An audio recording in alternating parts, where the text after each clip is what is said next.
Christmas Nisse. Chapter 2. The Biscuit Tin.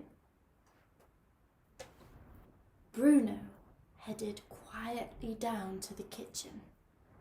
He'd tried to stay awake last night until his mum went to bed so that he could investigate further, but he'd fallen asleep whilst waiting. Hello? Hello?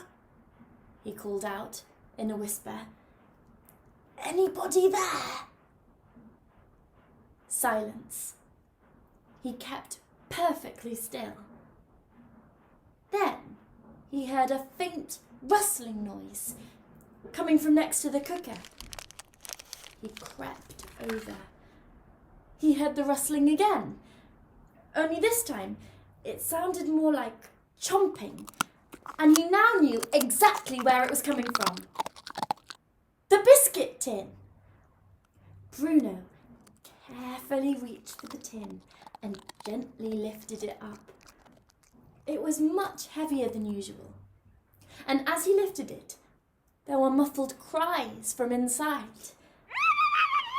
Bruno wondered what it could be. Whatever it was, it had to be pretty small to fit inside a biscuit tin. And then he realised it must be some kind of joke. Maybe it was a walkie-talkie or a mobile phone. Perhaps it was his dad trying to make contact with him at last. His face brightened and he tried to prise open the tin. The lid was stiff. He was sure his mum did this deliberately. He was only allowed 2 biscuits a day. To keep you fit as a fiddlestick, as his mum kept reminding him. Dad? Bruno struggled with the lid until finally, using all his strength, he managed to twist it off. But when he saw what was inside, he didn't know what to think. It certainly wasn't a phone. Bruno stared into the biscuit tin. He'd never seen anything like it. There appeared to be a very small girl sitting inside the tin, munching on a biscuit. She looked up at him with a smile. "These cookies is yummy," she said. "Very much yummy. How make to them?" Bruno didn't quite understand what the small girl meant, so he decided to say nothing. "Come on, you can give me secrets. So do teach me how you make the best cookies in the whole world. Old secret recipe, for sure." "Recipe?" Bruno repeated. "Oh, you mean recipe." "Yes, but how make do this here cookie? I can really good like the chips of chocolate." They were lovely biscuits, but they were just ones they got from the supermarket, and he told her he didn't know how to make them. "Wherefore do not knowing? Do just being furzy," she scowled. "Tell it to me." "We didn't make them," said Bruno. "We just bought them." The small girl looked at him through narrow eyes. "Do making not your own cookies? This is really weird, Julius. Making cookies is one of the best things to do in whole world. Do messiate the kitchen and licky yummy bowl leftovers and then eat lots of cookies. You cannot do that if you just buy them from a shop." Bruno looked at her. She was tiny, but other than that, she looked just like a girl, although her clothes were very old-fashioned, like those he'd seen in pictures of Victorian girls.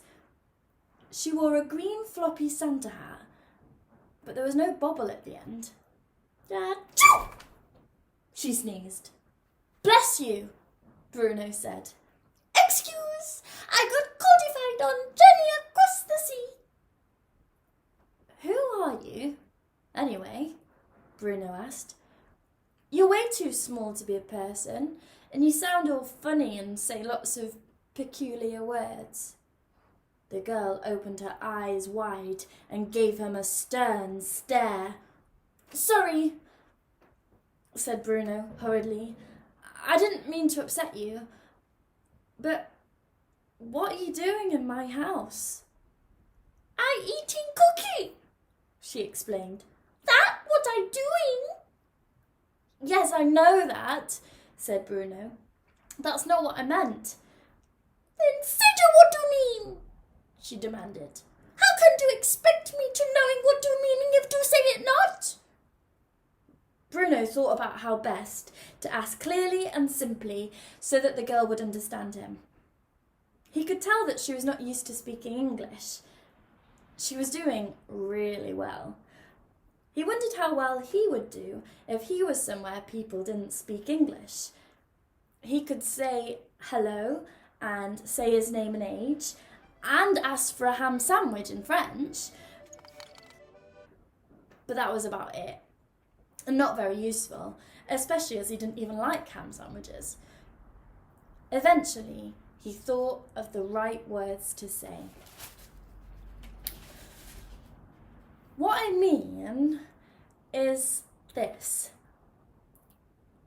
Who are you? What are you? And why are you here? And he might have found out, there and then, if he had not heard the creak of a stair. His mum was sleepily making her way down to the kitchen. Ping! Quick! We need to find somewhere for you to hide, Bruno hissed. But when he looked around, the young girl was nowhere to be seen.